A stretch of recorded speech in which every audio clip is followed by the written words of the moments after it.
Hello and welcome to the show. As always, I'm Nick. This is our friend Barrett. Barrett, how's it going? It's going great, Nick. It's going great. Just sitting here in the wonderful glow of the Christmas tree, putting off our good lighting for tonight. So hopefully Noel will be satisfied with the lighting. Thank you, Christmas tree. Thank you. Oh, Christmas tree. Oh, Christmas tree. Oh, Tannenbaum. Oh, Tannenbaum. Yes, so we've instead of our other lighting, we're using this as lighting. So I think it's working pretty well. Also impressive. It makes the whole angle too, which is pretty nice. Yeah. What's your favorite Christmas movie? Just no, I'm curious. My favorite Christmas movie is Home Alone 2. Home Alone 2. Home Alone 2, Lost in New York. Okay. Yeah, some funny stuff happening in that. I mean, even today, 25 years later, I'm still dying laughing when I see it. That's amazing. So good. Because I would actually say, I would say Home Alone 1. Home Alone 1 is my also favorite. Fantastic. Yeah. Also fantastic. Just watched a cool documentary on Netflix, so it's pretty interesting. Okay. Just how it kind of came about. But Yeah. Cool. anyway, great. So Home Alone. Yeah. There you go. There you go. Man, full weekend. I mean, we talked about it Yeah. the week before, but full weekend of rivalry games. We can get to the Auburn Alabama game in a little bit, but what were your thoughts on some games from the weekend? Man, there was some crazy stuff that went on, and then some stuff that was just like, yeah, we expected this, right? Mm-hmm. But crazy stuff. How about Ole Miss's loss? Oh my goodness. You want to talk about being so frustrated at a single player? I bet his teammates probably wanted to kill him. The guy who did the urinating gesture and ended up costing them to a 15-yard penalty after a touchdown. So they had to end up kicking like a 30-yarder for their extra point, missed to lose the game as time expired. Right, because it's like when we scored, there was like 4 seconds left. Yeah. Like it's like they finally came back and he scored to go from that high and then just that silly celebration. Which, when you look at it, I mean, you gotta throw the penalty because you have to. I mean, granted, I think that sometimes they can be a little harsh, but I mean, he was like making fun of their mascot urinating on their field. Like you gotta kind of do that. Yeah. So it felt selfish, but man, and then now Matt Luke is gone out of Ole Miss. Coach gets fired. So yeah, I mean, talk about maybe the straw that broke the camel's back. I mean, who knows? If they would have won that game, he might have a job. Maybe they plan on getting rid of him anyway. It's not like the program was in any sort of upward trajectory with him, but yeah. Well, I think it definitely didn't help. Sometimes it's like when you get like with big sanctions. You know, I mean, obviously that coach goes, and then you have feels like an interim coach for a little bit. They're not an interim, but they're a placeholder to get the program back to a respectable place. Yeah. And then they're like, okay, now that you've done that. Yep. And I don't know if you saw yesterday, but there was kind of a tweet that rocked the Twitter nation that had announced that Mike Leach had been hired as Ole Miss's coach. And so thousands of people around the nation are seeing that Ole Miss has hired Mike Leach, and they were like, oh my gosh, this is huge news, only to find out within 2 hours that was a fake account who had copied a Ole Miss beat writer, had copied their Twitter account and made that fake post, and it had no shred of truth to it. I mean, I know I was excited. Mike Leach is a character, and to have him come to the SEC, I was like, that would be awesome. I can't wait to see his press conferences. I've heard of him maybe at like a Florida State or somewhere. Yeah. It'd be cool to see him come east to a school like that. For sure. But yeah, so Ole Miss, that one was huge, and just because that was Thursday night, Thanksgiving, so just started the weekend, and then we can get to ACC, Virginia Tech, and Virginia. So you had Virginia Tech, who hadn't lost to Virginia in 15 years. They're ranked. Winner of this game in Charlottesville gets to play in the Coastal. One of them has to win and has to play in the conference championship. So you have that. Then you have Coastal Chaos, where with Virginia winning, they became the 7th different division winner in 7 years. Yeah, that's each person in the division has won the conference. I mean, that's ridiculous. And the funniest part was which one was going to win, and then Virginia Tech's driving, and I felt bad because I have some Virginia Tech friends. Yeah, poor Alex. I know, Alex. I feel bad, but so they're driving quarterbacks get sacked, picked it up, and they score a touchdown. Yeah. It was like it felt like the most coastal way to go out. Exactly. But we got Virginia, who's ranked. ACC team's ranked, so I know that might shock some people. But there's another ACC team that's ranked 23. So that one was big. And then we got some games on Saturday. But man, I really had hoped the Michigan-Ohio State game would be somewhat entertaining. I hope And to be Michigan close. tried to hold in there for the first quarter, maybe first quarter and a half, and then Ohio State just blew them out. So it was not even close, just like last year. I mean, yeah. And then, but Justin Fields got hurt for a little bit though, didn't he? I didn't get to really watch it. I think maybe a couple series. Yeah, a couple series. They just kind of sat him out. Yeah. I mean, excuse me. Ohio State definitely seems like the stronger team, and it's kind of that's been the big thing for Harbaugh. But also, the thing is, they scored 27 points. Yeah. Now I'm sure one of those was in garbage time a little bit, but they were in it for a while, and then they just took off. So obviously, Ohio State, we got that. Clemson took care of business against South Carolina, and I think just showing that it's interesting how we were talking about before we started recording. There are some schools where they haven't had as much of a struggle against the rival recently, or they're in bigger streaks right now. Whereas your team, you have to play Auburn every year, which they're respectable. This is a tough opponent. And and for other schools, it just depends on the year of when you're playing that team, or the other team flips. And that's what I was like with Auburn, and I think somewhat to the extent Ole Miss, Mississippi State is a comparable rival to Auburn and Alabama. That it doesn't matter what the records are when it comes to that game. Yeah. There have been years when Alabama was, 500 or less and beat Auburn having a great year, or vice versa. It's just really one of those games where Alabama looked like the better team in the game, but stupid mistakes cost them the game. So it's just frustrating that with that rivalry, you're like, hey man, if you're not playing your best game, you'll probably lose. And it's like, man, those rivalry games, it's frustrating. Yeah, there's just some tough breaks too for y'all.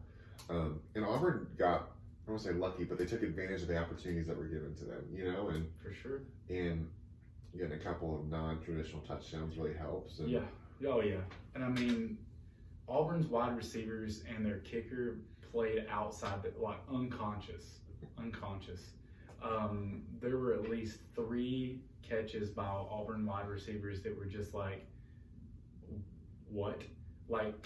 Tight end, first touchdown pass he's ever caught, and it was a toe tapper, crazy catch. He was like, wow. Anders Carlson, their kicker, had 3 missed field goals in the past 2 weeks over 40 yards. He drilled 3 field goals over 40 yards, won the 52-yarder at the half. With ease. Yeah. And there was someone coming at him too. It was someone right there pretty much. Yeah. With ease. He could have kicked that from 58, 59 yards. So it's just he was on point.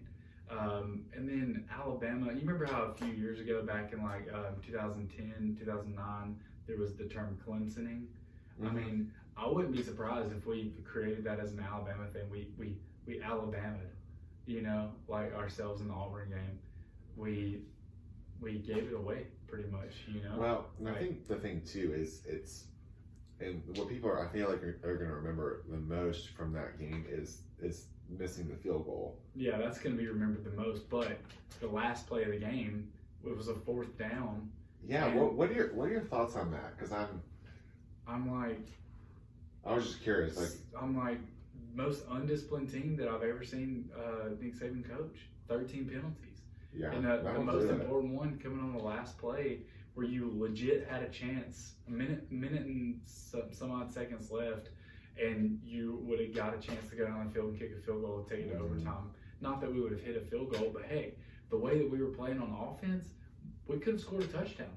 No, this was 45 points. It was pretty much going to be the last team to have the ball, and we were going to be the last team to have the ball. But you get a 12-man on the field penalty to give Auburn the first down. It's the most uncharacteristic thing but it's been totally the MO of Alabama this year. Yeah. And it's super frustrating as a fan because you're so used to them being extremely disciplined, but they're the most penalized team in the SEC this year. It's unbelievable. So yeah, and that's disappointing. And I know some people were saying that play was a little bit unfair.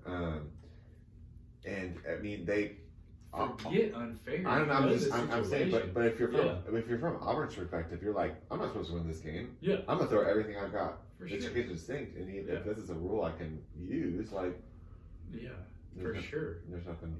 Forget unfair. I mean, they can cry unfair all they want. You know the situation. Get the personnel. They're gonna punt the ball, for crying out loud. Yeah, who cares and they cares if on you have their the own. wrong lineman? They're gonna punt the ball. Yeah. Goodness gracious. Yeah. It was so frustrating. Yeah. Sorry, man.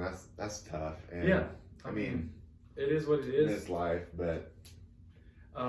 Some other surprising games outside of that one. I was surprised that Wisconsin beat the britches off Minnesota like that. Yeah, I wouldn't say I'm like shocked by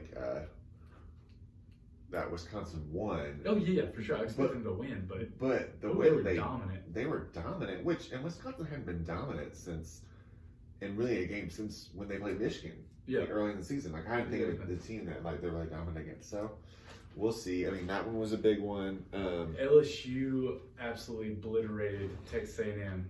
You know, Texas A&M had a pretty good game against Georgia the week before, and some people were thinking like they didn't expect LSU to lose, but hey, this could be a little bit of a struggle. It was not even close. I mean, it was senior night in Baton Rouge, and you know Joe Burrow. I don't know if you saw the jersey name switch thing. Yeah. They came out and they tore it up, and Texas A&M, it's the worst loss they've had this year, I think. Yeah, it's pretty bad. I mean, you're talking about between them and like South Carolina, the schedules they've had to play. Brutal. It's pretty bad, but they also signed up for a couple of them. Yeah. All right, so that's pretty much the highlight of the weekend, and so we've got some fun. I got one more question though. Yeah, throw it out. What do you think about Penn State versus Rutgers? They only won by 21, and Rutgers has been the punching bag of the Big Ten this year. I didn't see a whole lot of that, but that's a little surprising because Rutgers is honestly pretty bad. They're about to hire, or they just did hire Greg Schiano. Yeah. But there's a whole back and forth because Rutgers is like not going to put up the money for these facilities, and it's like, guys, you're in the Big Ten. Mm-hmm. Like this is a part of the deal. Is their football conference? I mean, it's surprising they didn't win by that much, but you know, also Penn State kind of threw everything they had into the Ohio State game, and it's kind of just like it's a letdown type of a game. Yeah, you're like, okay, well, here we go. And so, but yeah, that is interesting. That is closer than you would think. I didn't realize it was that close. So let's. I figured we can kind of go through. So this is Tuesday night. So the rankings have come out before we recorded this, which is kind of nice. We can actually talk about for sure what's on there. We can go through the first. I'll just list off the first few. We got Ohio State 1, LSU 2, Clemson 3, Georgia 4, Utah 5, Oklahoma 6, Baylor 7, Wisconsin 8, Florida 9, Penn State 10, Auburn 11, Alabama 12, Oregon 13. Those are, and obviously it goes farther than that, but those are the first ones. Is there one that really stands out to you that you find interesting, or does it just feel kind of standard? It feels mostly standard, mostly what everybody would have said. I think Alabama being ranked behind Auburn was surprising to me. Auburn has 3 losses, Alabama has 2. Granted, Auburn did just beat Alabama at their place, but anyone who watched the game, even if you just looked at the box score, I think you would see like Alabama looks like they kind of dominated the game. Yeah. Alabama was the better team on the field. They didn't do what mattered when it mattered, but if we're looking for the best teams, I don't know. I was a little bit surprised at Auburn being ranked ahead of Alabama, but as my friends and I were discussing earlier, 5 through 15, it actually doesn't matter. Top 4 is what matters. 5 through 15, wherever you fall on that, it's kind of like, oh well. Yeah, I mean, it doesn't matter. The way it matters for the teams who are fighting for the playoff is where your opponents are fitting into that. But yeah, I mean, I think And I think it also proves too that with the playoff committee is they're focusing on who you've beaten versus like more than who you've lost to. Yeah. When years past has been reversed, because you think about Auburn, they're not going to the playoff obviously, but you know they have wins against Alabama now, wins against Oregon who's 13. Didn't they beat Florida too? No, they lost to Florida. They lost to Florida. And they played close to Florida and LSU. Correct. You know, so I mean, there's some big ones, and Alabama's kind of their kicker's been. They haven't had as many of the ranked wins. Their as they had. Kicker. I didn't mean to do that, but it was the same. No. I'm making fun of ourselves. You know. But yeah, so it is interesting that Alabama's that low. I don't think they'll finish the year that low, but yeah. Yeah, we'll see. I mean, it depends on the bowl season now. You know how it is when teams like they have high hopes. Their hopes are playoff or bust. Then they go to a bowl that's not the playoff. They kind of bust. So we'll see how it goes. Yeah. I mean, you get Alabama end up playing someone like Memphis or Virginia. It's two teams I've seen as potentially being paired up against, and it's kind of like, you know, like not the exciting top game you would want to see. No, they're not the same. I'm trying to think of one. The one that's really interesting for me. Well, the top four are going to be the same, and obviously Georgia and LSU. That's going to decide some stuff and just some different playoff implications. Baylor and Oklahoma is really interesting because Baylor and Oklahoma are right next to each other. Feels like that's almost a playing game. So really, what it comes down to now, for me, when I'm looking at this, is LSU's already in, but Georgia has a playing game for the playoff. Oklahoma, Baylor have a potential plan for the playoff, and then if Utah wins, they have potential. Like those feel like we're really talking about maybe one spot, and then if Clemson can win, because I feel like if Clemson loses, then you're like I don't know if they make it. This committee seems like Clemson would be out. I think it's been pretty unless a bunch of dominoes also fell along with it. It seems like if Clemson loses, then they're out. Yeah, is what it seemed like. Yeah, almost like they would put a 2-loss Pac-12 in over 1-loss ACC. But we would see. I mean, is this really a conversation?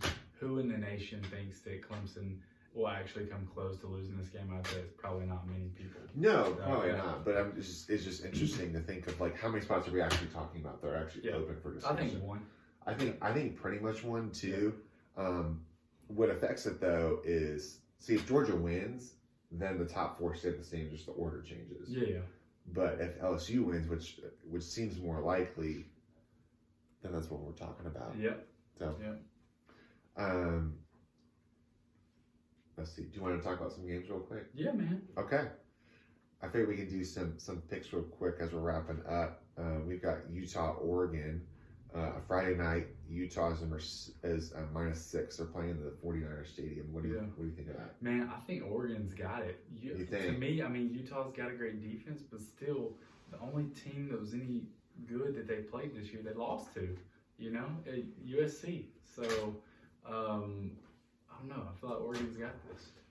Yeah, interesting. The big matchup I feel like in this is Utah's defense versus Oregon's offense. Yeah.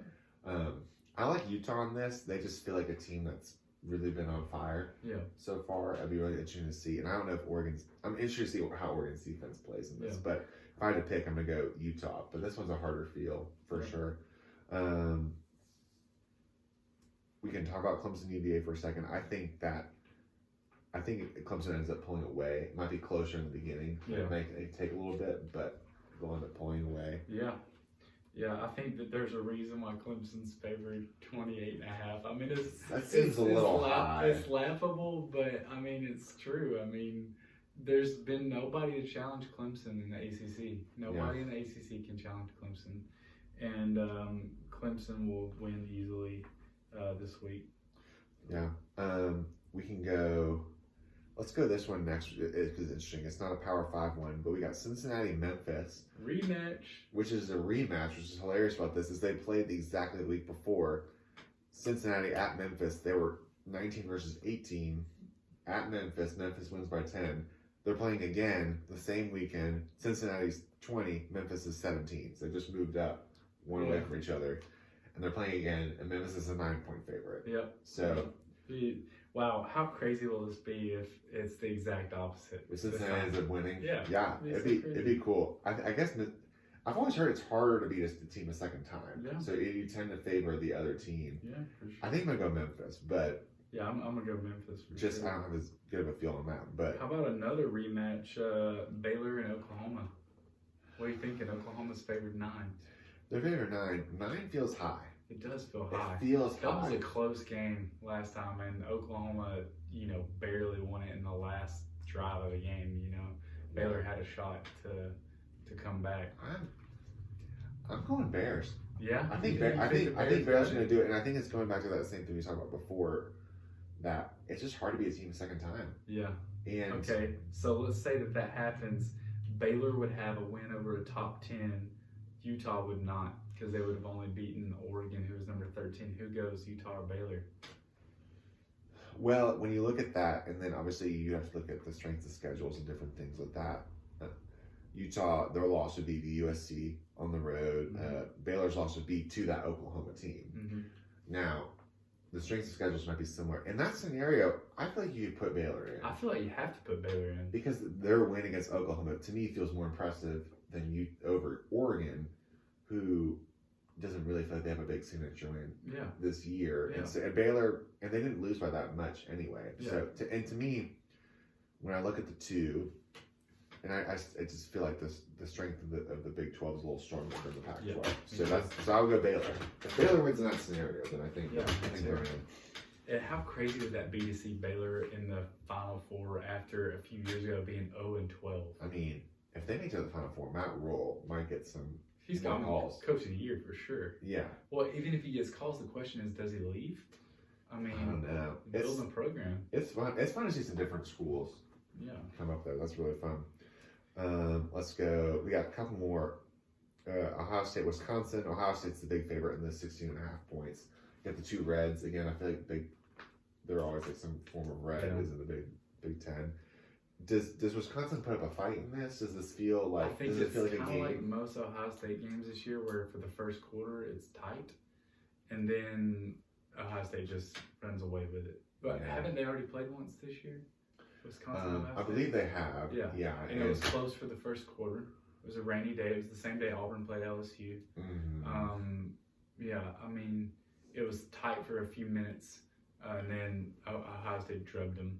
This could end up being like the one we saw a few years ago, the 55-0 or 59-0 that ended up sending Ohio State to the playoff in 2014. Yeah, I don't think this is super close. I think maybe a little bit at first, but the problem with Wisconsin is you got to stop Jonathan Taylor. Yep. And once you do, that's what they got, and they can do that. So Georgia and LSU. Yeah, LSU's 7.5 point favorite.